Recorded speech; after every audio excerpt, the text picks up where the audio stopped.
You all know what an object lesson is? An object lesson is something that has to have more than words in it. And I think maybe the most common one is the one where Jesus asks the men who are accusing a woman of being adulterous, of he who is without guilt, pick up the first stone. And the picture in my mind is Jesus has a stone in his hand and is offering it to the men who do it. And so that was an object lesson. You had to have an object. And I have a number of objects that I want to share with you. This speech was supposed to be somewhat humorous, but I think there's a lot of ways to entertain people, and I hope that I can entertain you by kind of delighting you in seeing something that maybe you hadn't seen before or touched before. But first, I have to wax eloquent for a while about how we experience time. And I wanted you to think about the place where you most often have a chance of experiencing time. Not at work so much, but in your car. And especially if you have to take a long ride, like maybe a 2 or a 2.5 hour ride. Now think about it. You're driving, you've got a long way to go. What makes the time go by fast? Well, having your favorite CDs with you, having a really good friend with you and you're going to catch up on whatever it is, okay? Your favorite radio show is going to be on, something like that. And oh yes, okay, that's just the journey. What about the destination? You're going someplace that's really great. Doesn't that make the time seem to go by faster, more enjoyable? Well, what makes the time go by slower and become tedium? If your radio doesn't work, if you forgot your CDs or your CD player doesn't work, or you're a captive audience of a compulsive speaker who doesn't let you get a word in edgewise, and every phrase reminds that person of another phrase and another phrase and another episode in their life or somebody else's life, and on and on and on till your eyes are glazing over and you can practically not have enough attention to drive the car, okay? So think about how time works for you. We'll talk a little bit about work later. So everybody has a way of marking or thinking about how time is for themselves. And think about it for yourself. We're acquisitive beings. We're acquisitive animals. Do you have a collection of some sort? Boys, baseball card collection, stamp collection, various art objects, things like that, knickknacks that you have in the house. Or are you the archivist for your family? And you have photos like my wife that goes back to 1898, something like that. And they're stuffed in boxes, ready to just come out and relive themselves in our lives. So for me, my awareness of time came about with this book that my mother gave me. This is the beginning of the object lesson. I was about 8 or 9 years old, so about that tall. And this book was published in 1927. That's even before I was born. That goes back a ways. And I remember reading this, and I'm going to pass it around so you can get to feel it. This is when my mind opened up. There was a story about Christopher Columbus in the beginning of the article, and it shows a picture of Christopher here. So we take a look through that and pass it on so you can get to feel that. And I was just a little kid. I was learning how to read. And it said 1492. Well, the year I was reading it was maybe 1952, something like that. And I suddenly had this realization that Christopher Columbus was alive almost 500 years before I was born. Where was I? What was going on during that period of time? And I had this sudden realization that I had been dead since Christopher Columbus had lived and many things had happened before that. And it seemed like, well, gee, that was nothing at all. That wasn't so bad. And so to this day, I've never had a great fear, even though I'm entering my eighth decade on life, because there was no pain to it. And as a matter of fact, I was like a little kid, and I realized that time was like looking over a tabletop, but it was an ocean. as gray and placid and waveless as you can possibly imagine. That's what infinity was. And you know what? We were all there. We were all there waiting. So that's the beginning of my awareness of time. And I'm going to share a few things with you now because I have been acquisitive and I have collected some things that I wanted to share with you. And I'm going to do something that a real collector would not do. Take them out of their little plastic thing because I think you have to feel these things. This was currency during the revolutionary days, during the colonial times. And the states issued their own currency at the time. And you know what currency is, right? It's an instant contract for either a commodity, and that one was from Connecticut, and I particularly was fond of that one because I grew up in Connecticut, and we have the Charter Oak, which is the symbol of the state, and it's actually printed on that back in the 1770s. I'm not sure when that one was done. That was 1777, during the actual revolution. Human beings used those pieces of paper for exchange, for transactions to each other. I give you this, you give me something back. Yes, the founding fathers, mothers, sisters, and brothers all brought to America with them capitalism, okay, where there were merchants, there were farmers, and other people all doing things with their lifetime and sharing it with other people and saying, okay, I'll let that symbolize my work. I'll let that symbolize these objects that I have in my store that I will give to you if you give me a certain number of shillings. At the time is what they still use. So keep in mind, that's in the revolutionary days. That's 250 odd years ago, right? People who were alive then were trading that back and forth to each other. You're holding that in your hands. This was of value to them. So let's go back a little farther. But before we go back a little farther, think about the ways that we do experience time. I've kind of thought of the three ways that I notice that I experience time. And one is when I have this sense that this has happened before. You know, when your attention is a certain way, psychiatrists say that that has to do with you being in an unfamiliar or a strange place. You get this deja vu, you get this sense of recurrence. Other people say, oh no, you're living on a parallel plane with these same people that inhabit your current life. Other people simply say that, well no, you were in a situation that was similar to it, or maybe you're pushing yourself to the edge of where you were before with regard to being able to express yourself or being in a relationship with somebody else. Okay, so that's one of the ways that you get to experience time. One of the other ways that you get to experience time is a sense of time speeding up. Okay, all of a sudden you're aware that, gee, all these things are coming together. Maybe it's a phone call that puts you into a state of panic or a crisis, or maybe it's a sudden realization, my God, I forgot about this deadline and I've got to do this, and all of a sudden time telescopes in on you. The opposite is true too. You can find yourself in a situation where everything seems to slow down. Have you been in a situation like that? Also, sometimes an unpleasant situation makes it seem like it's dragging on forever.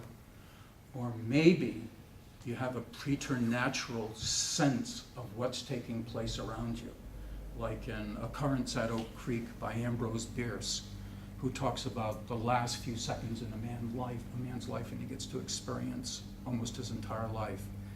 If you've ever been in a serious car accident, you may have experienced that along with the emotions that come in. And the other thing is not being able to account for time.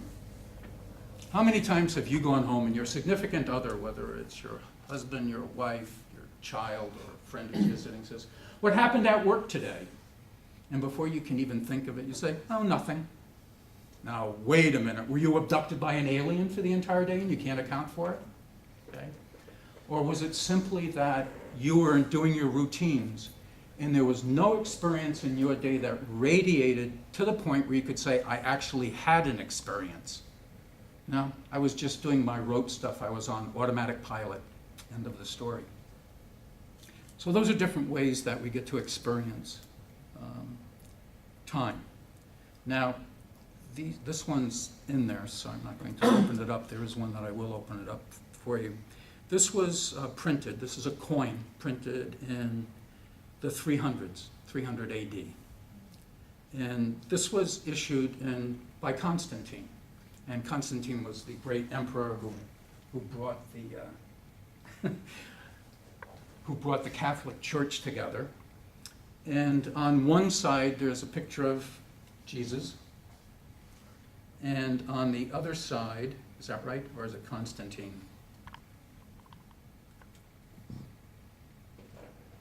No, I think it's Constantine, okay, on one side. And then on the other side is Sol Invictus, that's the sun. And he was hedging his bets. He didn't put the Roman Catholic God or Jesus on the one side, because there were still pagans who were living in the area, and so he didn't put Jupiter on the other side. Instead, it was this kind of nebulous Sol Invictus. And so that was a coin that people used for the same thing that they used those shillings for, those paper shillings for.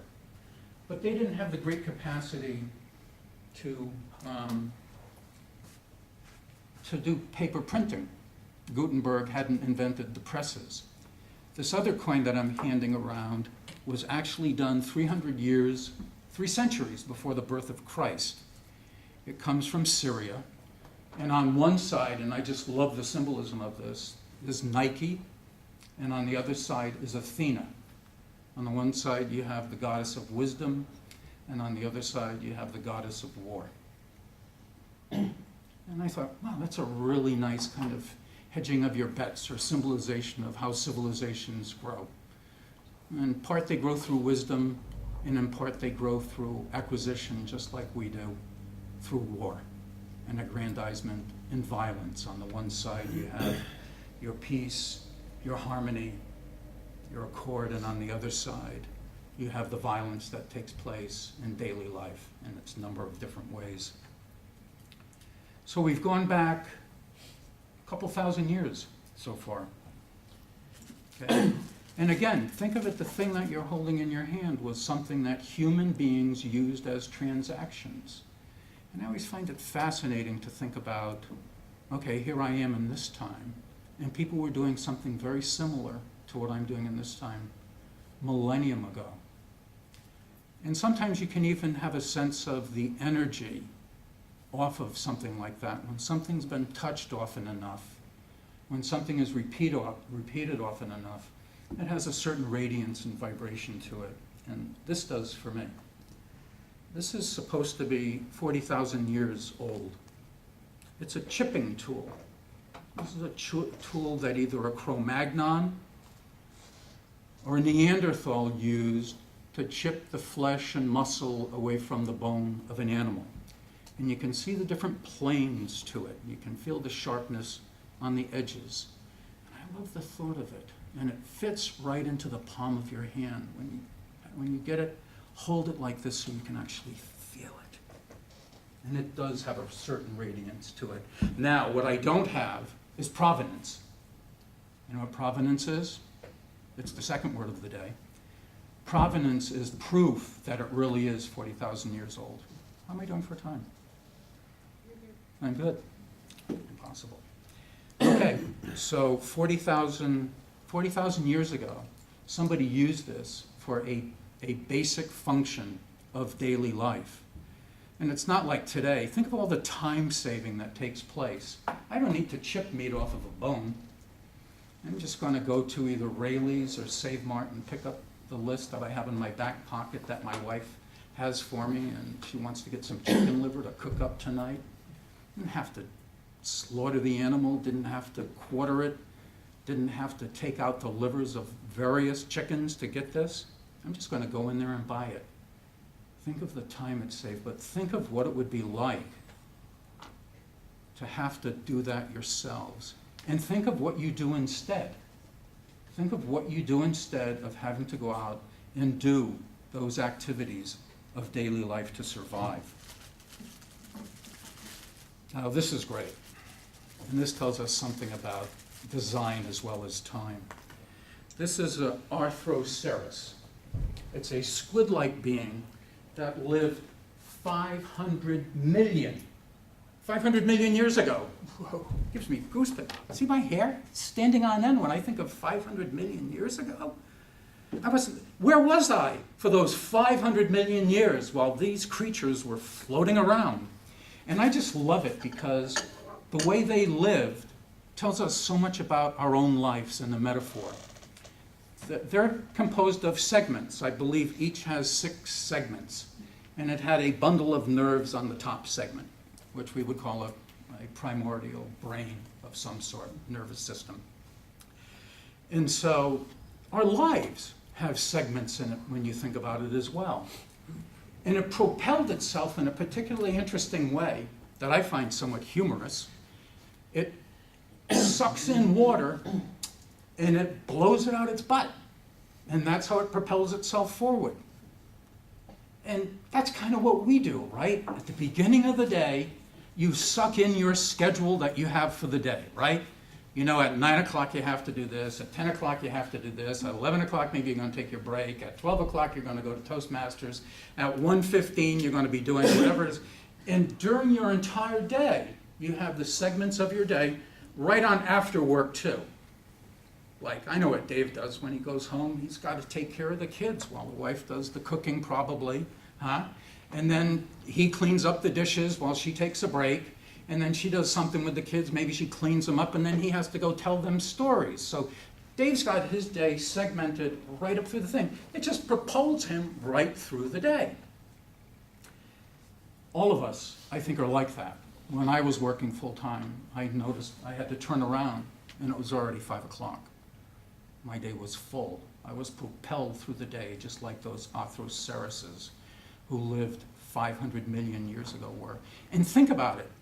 Wow, that's what they did, and we're working with the same design. The same qualitative design. And look at how they're shaped. Their shape is just aerodynamic. They can just jet through the water just like we jet through our day with our streamlined schedule, our streamlined cars, our streamlined planes that we can go across country. So think of it, 500 million years ago, the way its life was designed, the way its body was designed, was perfect. And that's why we still have squids and things like that to this day. Now, in conclusion, I want to say a couple of things. One is that the way we experience our lives, you have to do some recaps. What a great word that is, huh? Recap. What's that stand for? Recap. Recapitulation. Okay? Again, capitulation. What does that mean? I have to surrender to my day again. And that's what Leonardo da Vinci used to do. At the end of his day, he would lie down or he'd sit next to his bed and he would recapitulate the day. He would surrender his memory to the day from the moment that was nearest to him sitting down to that which was farthest away or for as long as he could stay awake for it. If you've tried to do that and can get past noontime, you've got a damn fine mind, because I usually can't get to noontime. But it's interesting to go through the day like that, because sometimes your senses, your vision, your sensation, your feelings, you're not fast enough in the day to recall them. But when you recapitulate the time of your day, you do get to see some things that you don't see before. So surrender again to your day. And finally, I want to say this about time. One of the most important speeches that was given in Toastmasters since I joined was by Dave. And it was this idea of inspiring people. And it had to do with thinking about the quality of life that you have with people. And what was it? Was it 4 minutes a day, 5 minutes a day? Yeah, 4 minutes of quality communication. Okay. Do you actually have 4 minutes of close communication during the day with somebody? And the reason why that's important with regard to time is two things. Because if you're not, it means that you're not experiencing the hours that were given you in a manner that sets you aside from just being an automaton. Okay? And if you notice that you're not doing it, but remember that, gee, I really didn't sit down with my wife for 4 minutes today and tell her what was on my mind or what was important to me. That part of the time of your life is not being spent in a manner that you, when you really think about it, you would want to trade it for. Because I know what you're trading your life for now. You're trading it for your estate. You're trading it for your retirement. You're trading it for vacations. You're trading it for college education. Okay? And so my conclusion is this, that don't leave yourself a fossil or a fragile piece of currency or a meager piece of metal. Leave some quality. Leave those you love at least 4 minutes of your life every day. Thank you, guests and Toastmasters and mistresses.